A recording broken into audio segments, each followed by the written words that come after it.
Oh, hey there, what's up? This is Side Hustle School. My name is Chris Gillibo. Welcome back. Episode 502 for you here. It's all about a part-time music teacher who tunes up a piano school to $100,000 a year. And I have a question for you as we begin today's episode. Are you someone with a hybrid lifestyle? Somebody who has a lot of projects, somebody who is not satisfied just doing one thing, but actually likes to have 3 or 4, sometimes even more things? Well, I identify with that myself and I totally respect it. However, here's a tip. Sometimes it's helpful to compartmentalize or otherwise focus on just one of those projects for a period of time. So I don't mean forever, not trying to tell you don't do 3 projects, don't do 4, whatever it is. I just mean for a while. And I was thinking about this because, in the Side Hustle School submission process, we sometimes get stories from people who have 7 different projects, for example. And they're like, I'm doing this, I'm doing that. I've got a whole world of side hustles. And what we usually say to that person is, that's awesome, but tell us about one of them. Okay, and that's because we're thinking about our listeners, for the most part. And, for you out there, especially if you're working a day job and you're otherwise busy, potentially new to the world of starting side hustles or otherwise needing support in that process, you're usually going to be more successful when you're not trying 7 things at once. And also the whole point of the show isn't just to say hey, look at this awesome person, look at what this awesome person did. That's part of it, but it's more hey, look at this awesome person and consider what you could learn from their experience. Is there something from their experience that you could apply for yourself? Either tactically, practically, or just a different shift in mindset, or some kind of example that inspires you to go on and do something for yourself. That's our entire vision. So that's why we're kind of hey, I don't want to hear about 7 projects. I actually want to hear about one. I want to hear the details, because that's probably going to be helpful to the majority of our audience. Okay. So today's story features that part-time music teacher, tunes up her piano school, learns to work with subcontractors, and goes on to make that significant, mostly passive income. Overall revenue is more than $100,000 a year, and her net profit is $24,000 a year from this project. As I said, she's got other projects too, but we're going to focus on this one. And last but not least, at the end of the episode, I might have some critique or just some comments of this kind of model of starting, 7 projects or more, just based on my own experience of having a similar thought process at one time. All right, so stay tuned. You'll get some different perspectives. And of course, you'll get all the details of this story after this quick thank you to today's sponsor. Side Hustle School is brought to you by our partner, WordPress.com. WordPress.com gives you the freedom and flexibility to share your voice, your work, your way. Make your site your own when you build it on WordPress.com. WordPress offers powerful e-commerce options ranging from a simple and effective buy button, that's always good, to a complete online store. Plans start at just $4 a month, and you can start building your website today. Go to wordpress.com/hustle for 15% off any new plan purchase. That's wordpress.com/hustle for 15% off your brand new website. wordpress.com/hustle.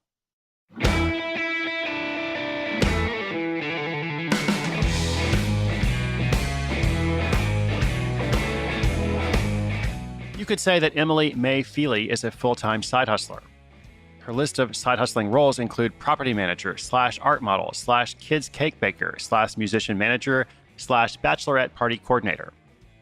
It is perhaps an understatement to say she's always liked to stay busy. But for her most profitable side hustle to date, she has her old high school boyfriend to thank. So that's what we're going to focus on here. Emilee was 16 when she started this project, Feely Piano School, which began as a way to fill the gaps in her after-school schedule. In a problem that has plagued the world of music teachers worldwide, she noticed that her students weren't consistently showing up to their lessons, which left her with free time but no income. Those students were supposed to pay even if they didn't come, but that didn't always happen. So Emilee modified her high school business plan and began offering in-home lessons to her students instead of having them visit her. She figured this would help cut down on missed classes because her students wouldn't have an excuse to not show up. As she went off into university, she kept offering piano lessons, and she used what was now a long-distance relationship as a happy coincidence to expand her client base into a new city. Although the relationship didn't last forever, Emilee saw her business expand and used the momentum, along with some rave reviews, to branch out into other nearby towns. How was she able to be in more than one place at one time? Well, first consider this. In the 5 years since her university days, Emilee has grown her piano school side hustle into a $100,000 a year business, all without investing in any marketing, and all while starting various other projects as well.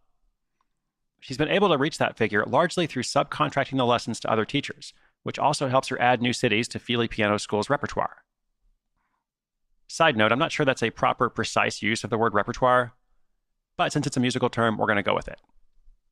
All right, the first teachers that Emilee hired were through mutual friends, or people she already knew that were piano teachers themselves. Luckily, that meant that difficulty with any employees is minimal. Also, these are contractors, not employees. Now that she's been able to build a name for herself over the past 5 years, Emilee is lucky that instructors now approach her, which makes hiring the best people even easier. How does the money work out? Well, Emilee charges $400 per 8-week semester for 1 hour of lessons each week. And she pays each subcontractor either half or 3/4 of that, depending on their level of experience. Because every lesson is literally in-house, there aren't any overhead costs to consider. Any printed materials like music sheets are covered by the students themselves, and our subcontractors pay for their own transportation. So just to emphasize there, aside from the initial setup costs of website hosting and purchasing a domain name, which costs about $100, Feely Piano School has had zero expenses. All of the money generated through Emilee's business, which is around $8,000 a month, goes toward paying her subcontractors or paying her. From all of her different side hustle efforts, most of which we're not going to talk about in this episode, Emilee earns about $7,000 a month net income, with the money from her piano school making up about $2,000 of that total. So $24,000 a year net income for Emilee. She does spend some time teaching lessons herself and dealing with the administrative tasks that come with running a 5-city piano school. And because of that, she's played with the idea of expanding into more cities, but that would, of course, mean more administrative work for her, leaving her less time to focus on other projects. Another challenge she experiences is that all of her friends have 9-to-5 jobs, so they don't always understand that a lot of her work falls outside those hours. Sometimes when she's out with friends, she's distracted and thinking about her work, but she's also been able to learn a lot from her journey of building these projects. Her biggest piece of advice, after doing this for 5 years and starting other things as well, is to be decisive. The success of a business depends on a person's ability to take the plunge and start their project, even if they're worried they might fail. She says if you have an idea, go ahead and make a Facebook page for it right now. Then write down a list of other things you can do right away. The Feely Piano School is also proof that you don't have to spend a lot of money on advertising or marketing to make your hustle a success. Emilee used only free resources like Craigslist postings, Facebook groups, community networks, bulletin boards, and Instagram to spread the word.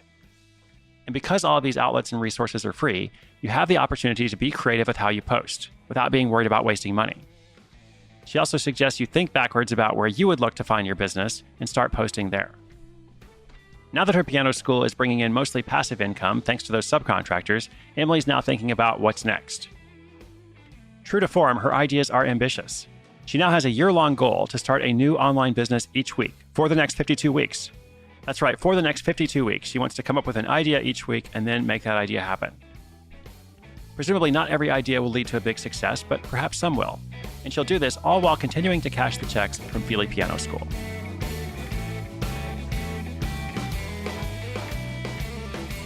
Why did the piano player get arrested? Because he got into trouble. Oh, but wait, how did the piano itself get out of jail? It used its keys. And I do have an actual comment about today's story. I want to talk about the problem of scale. Okay, so obviously this is a success, like good for Emilee. However, to just kind of look at it big picture, this is the kind of thing that can't simply be replicated over and over without some changes to its structure. And this is why she's not able to expand to an unlimited number of cities. Because even though she's got those subcontractors hired, which is definitely a win, it's a next level win, she's not really able to just keep expanding and keep expanding because she's doing other stuff, but also because it would require a lot of changes to its structure. Like the project structure would have to change.